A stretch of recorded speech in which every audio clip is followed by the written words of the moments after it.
Mimpi lu. Ngumpet di pohon. Lu bisa apa lu? Stop. Enggak gitu, kaki. Terus dengan saya pengji. Saya angkat, lehernya saya situ. Bijinya saya masuk.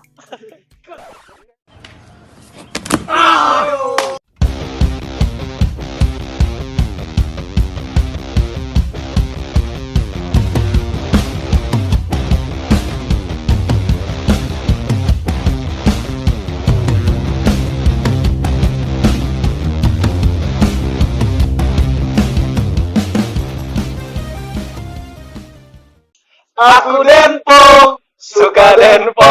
Halo guys, ketemu lagi di Denpo Channel.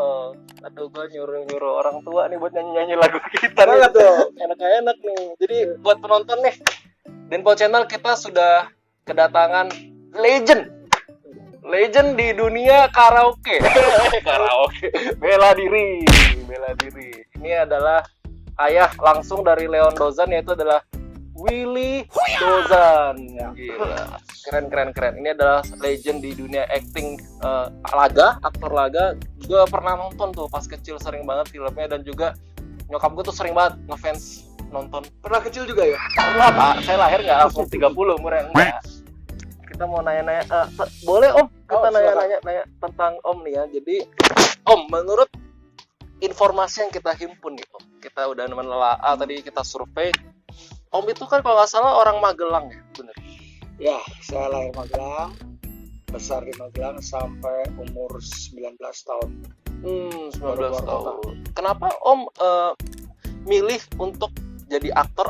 Itu awal mulai gimana Om? Wah, perjalanannya cukup panjang. Cukup panjang ya? Mau diceritain nih? Ceritain aja Om. Dong. Biar netizen pada tahu, Pak. Kalau boleh sejarah singkat aja ya. Ya, sejarah singkat Om. Cerita keseluruhan mungkin bisa 3 hari 3 malam. Waduh.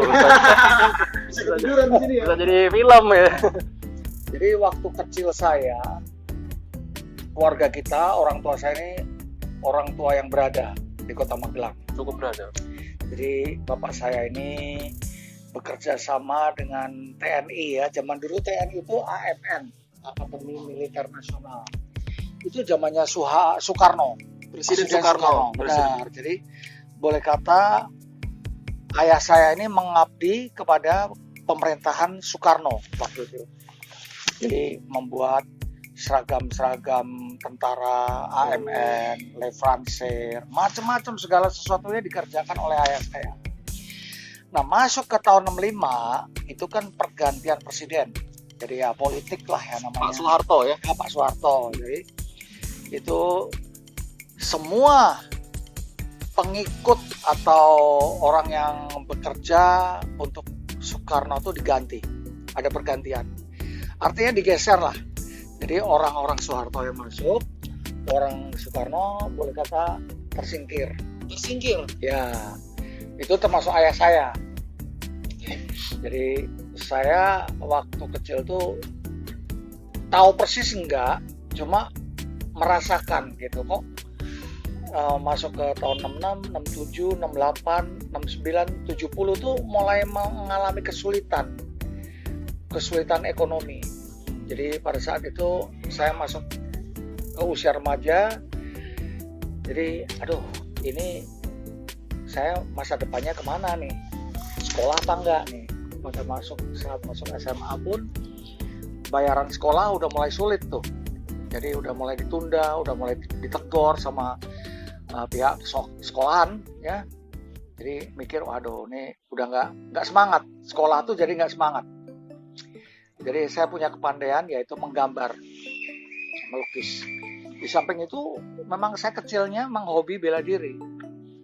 Awalnya tuh waktu SD SMP itu belajar kungfu. Dari film atau gimana? Di Magelang itu sebenarnya bukan kungfu ya, disebut kuntau. Jadi kalau orang daerah tuh nyebut kuntau, belum mengenal kungfu. Kungfu tuh sejak ada film-film Bruce Lee itu baru ada mengenal kungfu. Nah, karena saking hobinya bela diri, Jadi segala bela diri Kuntau saya perdalam, saya pelajari. Saya sampai mengangkat beberapa legendaris pelatih Kuntau di Jawa Tengah. Sampai karate. Nah, karate pun sampai saya ikut belajar juga karena saking hobinya ya. Nah, jadi waktu itu masih nggak stabil dalam keadaan karir saya nih. Ini saya mau sekolah atau apa, kalau mau jadi bela diri juga jadi pelatih bela diri kok kayaknya penghasilannya kurang seberapa gitu. Jadi bingung. Terus akhirnya saya putuskan untuk ke Bandung melamar kerja di sebuah pabrik tekstil, perusahaan Hatex namanya, Harapan Jaya Tekstil. Itu melamar sebagai tukang gambar. Zaman dulu disebutnya tukang gambar, desain tukang gambar. Jadi tekstil itu kan ada motif-motifnya, bunga-bunga, gambar-gambar. Nah, itu saya melalui tes dulu, ternyata saya diterima. Karena saya memang di sekolahan juga juara lukis, selalu juara pertama. Di situ ya. Nah, mulai awal dari situ saya lupa perkenalannya di mana, karena saya ini memang zaman seumuran saya ini saya pandai bergaul. Nah, jadi nggak tahu kenapa saya kenalan dengan namanya Beben. Cowok atau cewek itu? Cowok. Beben ya, seumuran sama saya, Beben. Sampai saya kadang-kadang ke rumahnya, kenalkan bapaknya. Bapaknya tuh yang saya kenal namanya Bapak Tatang Suhana. Haji Tatang Suhana. Dia adalah mantan tentara perang zaman dulu. Veteran ya. Kakinya pernah ketembak. Beliau di kursi roda. Jadi beliau sendiri menganggap saya udah seperti anak sendiri. Udah dekat ya. Karena saya udah dekatnya ya. Terus karena dekat, kadang-kadang kita main-main. Nah, disitulah saya show off. Jadi pamer. Kesempatan zaman itu pamer. Gerakan ya. Willy, kamu olahraganya apa? Saya bela diri Om gitu. Oh iya, bela diri apa? Ya kungfu juga, karate juga nih. Oh, coba lihat dong, kamu ayo peragakan. Di situ saya memperagakan. Jadi zaman itu memang zaman Bruce Lee ya. Gaya-gaya Bruce Lee kan. Jadi saya memperagakan gaya-gaya Bruce Lee. Wah, beliau kagum dan suka sekali. Beliau langsung ngomong, wah kamu seperti Bruce Lee, dia bilang. Memang zaman itu lagi zaman Bruce Lee kan. Bilang, kamu harus main film gitu. Kamu nanti main film ya, ikut Teteh Leni gitu. Siapa Teteh Leni? Nah, saya waktu itu masih nggak ngeh ya, masih nggak tahu ya Teteh Leni itu siapa. Memang digambar di rumahnya dia itu banyak foto bintang film atau artis zaman tahun 70-an, Leni Marlina sangat terkenal waktu itu. Jadi sangat terkenal. Saya cuma pikir, wah ini penggemar Leni Marlina mungkin. Rupanya Leni Marlina ini bapak dari Bapak Tatang Suhana dan kakak daripada Beben, sahabatku ini. Saya nggak tahu. Keluarga rupanya ya. Rupanya keluarga. Nah, Leni Marlina ini kalau nggak ada syuting di Jakarta, dia suka berlibur pulang ke Bandung. Jalan Ciatel, saya ingat sampai sekarang masih ada. Ciatel L. Nah, jadi itu agak-agak sempit. Soalnya itu kakak Teteh Len ini pulang, terus kita salaman, terus ayahnya tuh Pak Haji Tatang Suhana bilang, ini adikmu satu nih, Willy nih, dia gerakannya bagus nih, keren nih, kayak Bruce Lee, kamu ajak dong ke film gitu Kak, ke Jakarta, ajak ke Jakarta. Padahal saya cita-cita main film atau apa tuh nggak ada gitu, kok diajak ke film, wah istilahnya saya GR lah. GR tuh udah mulai gede rumah saya. Waduh, saya pamer tuh ke pabrik kan, saya masih jadi tukang gambar sama teman-teman kerja tuh bilang, gue masa diajak main film loh sama keluarganya Leni Marlina, artis. Siapa tahu gue jadi bintang film. Jadi teman-teman kerja ngeledek, mimpi lu, anggapnya bercanda ya. Ini mimpi di siang bolong lu. Jadi orang itu namanya Ferry Morantis, saya kata. Itu teman gambar saya senior, dia yang ngatain saya, bilang kamu tuh mimpi di siang bolong, nggak ada kenyataannya. Jadi kata-kata itu kebawa pikiran sampai sekarang masih ada.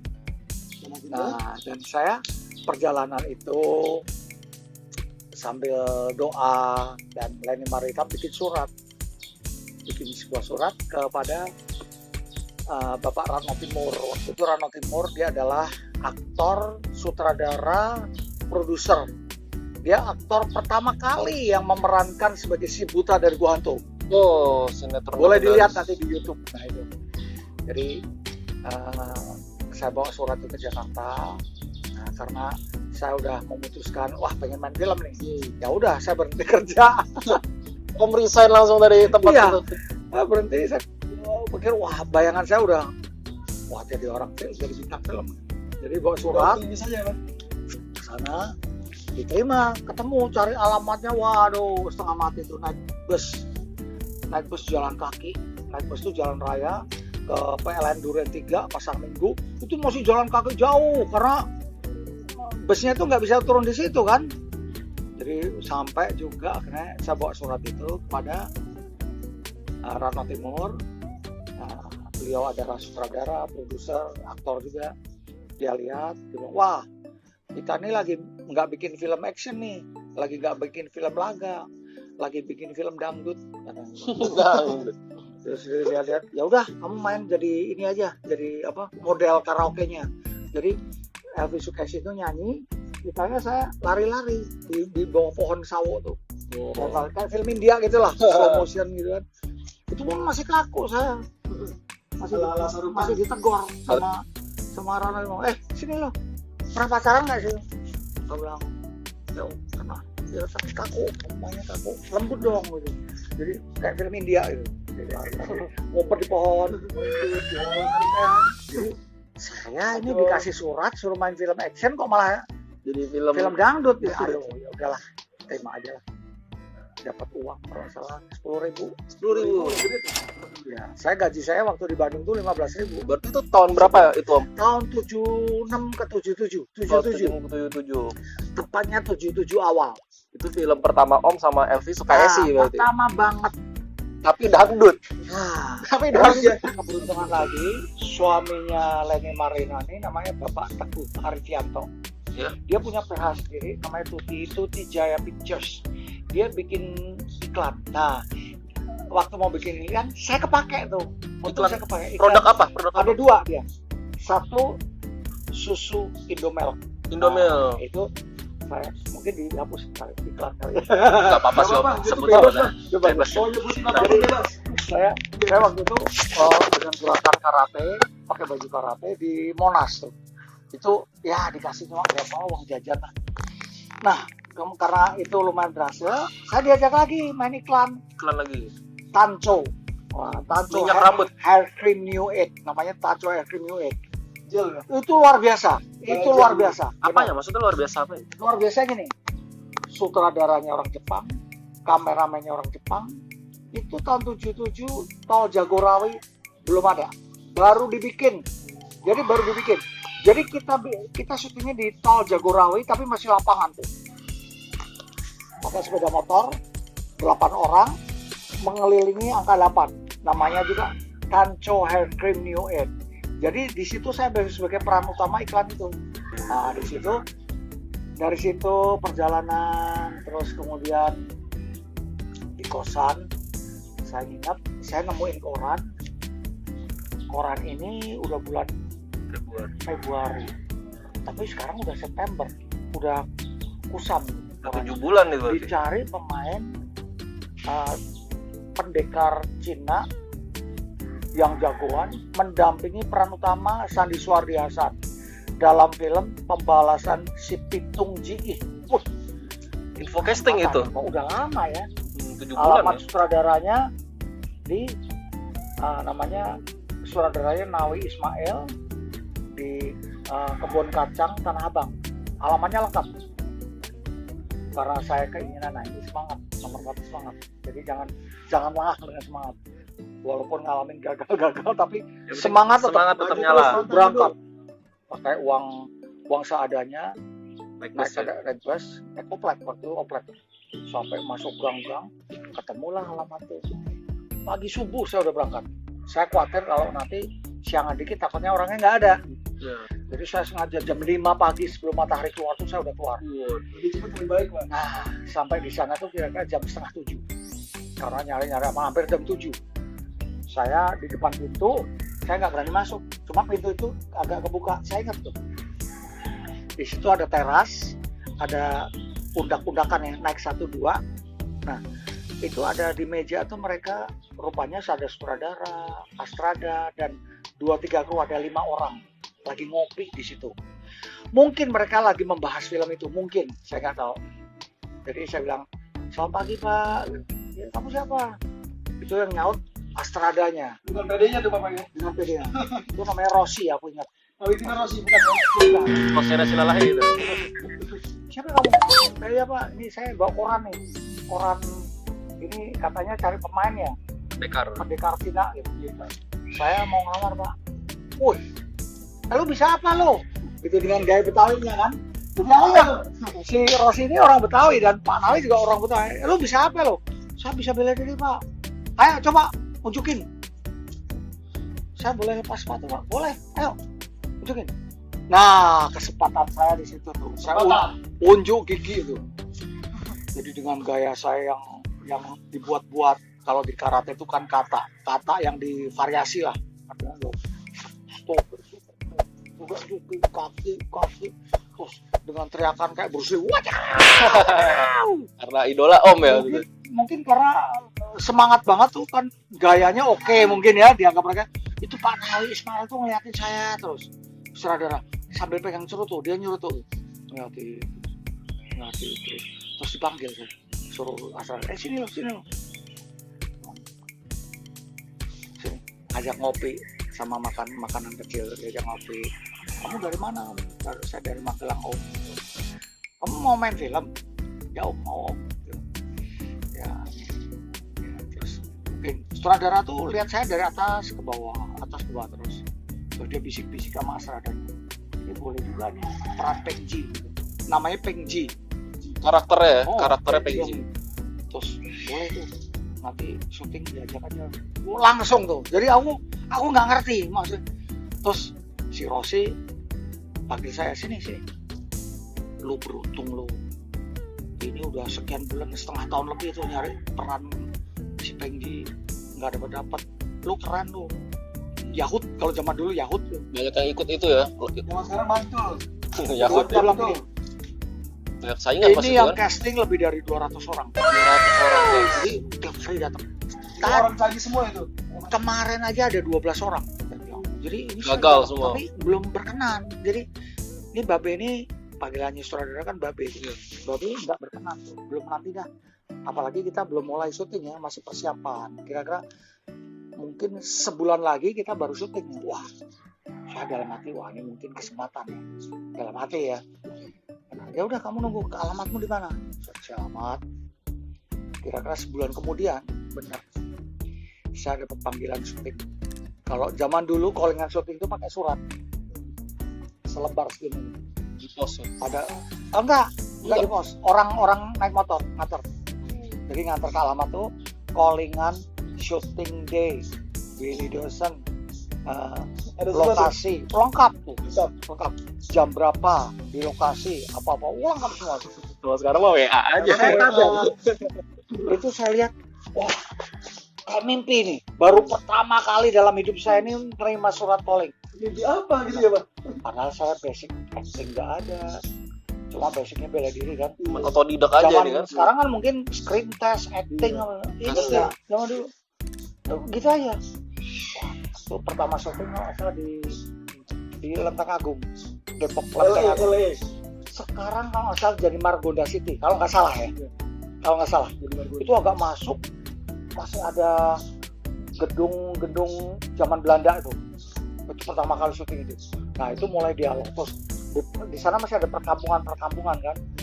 Nah di situ mulai syuting, ya itu dikasih teksnya dialog, saya baca-baca juga, wah.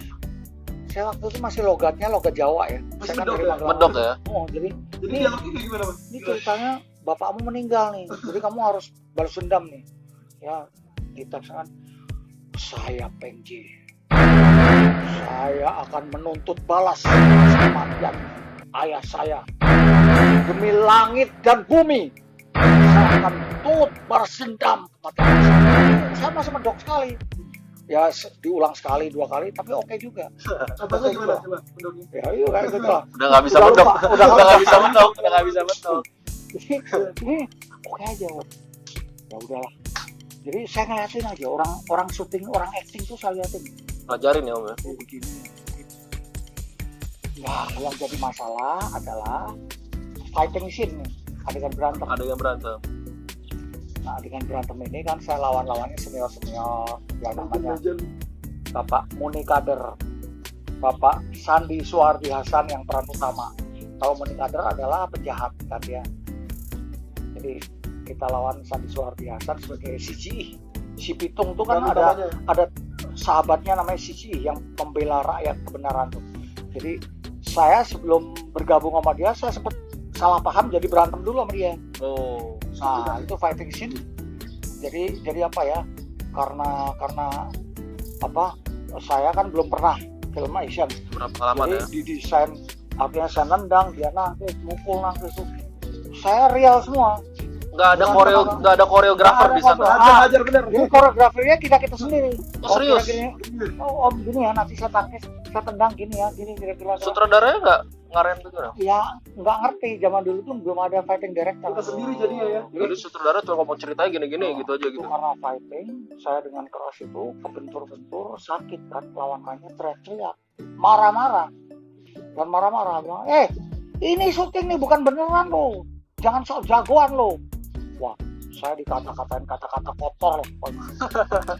Sebutin aja apa-apa. mau dikeluarin aja. Karena saya kan masih bodoh ya waktu itu. Wah, dengan tenaga tuh pikir dengan tenaga tuh hebat gitu. Enggak, tanya kan pokoknya tiap gerakan dimarah-marahin, dia bengkak-bengkak diri semua. Kalau kita kan sering latihan kan, jadi nggak masalah. Jadi hajar bener tuh, Pak. Nah yang jadi masalah adalah waktu lawan sama Muni Kader. Muni Kader, si sutradara ini namanya Ismail pakai saya, sini, kamu saya kasih tahu ini ceritanya. Kamu kedengeran nih kakak kamu lagi mau diperkosa nih. Teriak-teriak, terus kamu buka pintu, kamu kaget. Nah di situ kamu terserah tuh, kamu lari kejar, itu yang memperkosa kamu hajar gitu. Saya disuruh gitu, aku Makin semangat. kalau saya nanti loncat tendang boleh? Oh boleh aja. Nanti kamera ngikutin kamu. Kamu setinggi apa loncatnya? Ya paling segitu. Ya udah kamera ngikutin kamu. Ngomong sama kameramen. Jadi kamu buka pintu, lari, loncat. Nah terserah tuh. Bisa sendiri. Itu musuhnya lo apain? Nah akhirnya ya. Kamu sendiri tuh ya semuanya. Saya kan asik-asik aja gitu kan. Saya kaget loncat, saya tendang bahunya, tendang jatuh kan dia. Tendang bener tuh, Pak. Tendang benar, jatuh. Kan dia topi company ya, topi company itu kan topi zaman Belanda itu lepas. Rupanya dia gondrong tuh rambutnya tuh, si Muni Kader. Itu kepalanya rambutnya saya angkat, lehernya saya suto. Asli itu. Ini dari Mortal Kombat, guys. Angkat kan dia udah teriak-teriak loh. Udah teriak-teriak. Maaf nih, bijinya saya remes tuh. Jadi kayak Bruce Lee. Saya ngikutin kamu. Kira-kira bijinya tuh ya, Pak. Iya, saya remes bener loh. Yang pecah Gua kali kan? teriak sambil Itu biji di presto ya. Kalian di PlayStation masak Jadi- dimakan. bukan acting lagi, asli dia sakit asli, maki-maki, mungkin disensor karena zaman dulu kan ucapan tuh masih didubbing, itu kata-kata kotor semua tuh, anjing, babi, apa semua keluar. Saya pencet sampai nunggu cut, Pas lagi syuting tuh. teriak-teriak cut sama saya masih remes terus. Kata-kata tuh. Sampai sutradara nyamperin, udah selesai. Pas lagi syuting tuh kata-kata kotor. Jadi guys. satu take sempurna, satu take oke, dia bilang oke. Mau gambarnya diambil buat ditayangin, Itu asli. ditayangin. Asli. Ya ampun. Sensor lah itu. Kata-kata kotornya. Kata-kata kotornya mungkin disensor, diisi suara kan. Tapi abis itu saya dimaki-maki habis sama Muni Kader. Maki-maki kata-kata kotor. Orang nggak bakal mau syuting sama lo. Gua nggak mau syuting sama lo lagi. Gua nggak mau syuting ada berantem sama lo, nggak mau. Jadi itu udah protes. Aku sampai nggak enak, sampai nunduk. Saya ngadu ke sutradara, Beh, gimana nih Beh? Katanya dia nggak mau syuting. Biarin aja, lu keren. Oke. Lu cakep. Zaman dulu keren nggak ada. Lu Yahud nggak, lu oke banget. Lu cakep banget gitu. Ngomong bahasa Betawi. Jadi kalau bahasa dulu keren nggak ada. Cuma lu cakep banget udah diem ya. Cuekin aja Gokil udah. belum ada ya? Cuekin aja. Nah, jadi inilah prosesnya. Jadi tapi untungnya Muni Kader ini baik sekali sama saya. Jadi waktu kita syuting di Anyer, di mana nih, Cilegon Anyer ya, itu di pantai. Nah di situ aku kan deketin dia, aku kan nggak enak, Om, maaf ya Om ya kemarin, ya sini ngomong-ngomong lu. Dia nasihatin, ini syuting film bukan beneran. Jadi kamu pernah main film? Belum pernah, baru ini kali. Oh ya, jadi ini benturan, kamu kontrol, jangan jadi ekspresi mukamu yang galak, tapi nyentuhnya dikit aja, jangan lu benturin habis. Harus dikontrol ya. Orang nggak mau syuting sama lu Kontrol. nanti gitu, semua orang nggak mau. Den, denger Den. Jadi ini pelajaran buat yang nonton juga nih, penonton. Jadi kalau kalian lihat film-film action itu dipukulnya bukan beneran ya. Itu pakai Ya, teknik, kontrol Ya, itu juga kadang-kadang profesional. Uncontrol ada, nggak sengaja. Nggak sengaja. Tapi secara realnya seharusnya memang ini didesain kan. Jadi itulah pengalaman saya syuting film Pendekar Si Pitung Sjiih, Pembalasan Si Pitung Sjiih. Pembalasan Pembalasan itu. itu. Dan ternyata film itu box office. Box office guys. Oh, laku ya, sukses. Sangat Laku box pasaran. office. Box office. Nah, terus berlanjut ke film Indonesia yang saya diangkat peran utama. Terus main bersama aktor Hong Kong, Indonesia tapi masih. Nah, film itu diproses sampai ke Hong Kong. Nah, orang Hong Kong melihat, ini kok ada pemain yang berbakat nih. Siapa ini? Ada orang Indonesia di sana, namanya Herman Hong. Nah, itu yang nantinya jadi apa? Manajer saya itu. Dia lihat, dia cari alamat saya tuh. Alamat itu sampai ketemu di kosan. Mungkin tanya perusahaan film yang proses itu. Jadi di kosan itu saya nemuin alamat yang dari Hong Kong. Bilang, kamu mau nggak main film di Hong Kong? Nanti aku jadi manajer kamu gitu. Nah, itulah proses ke Hong Kong.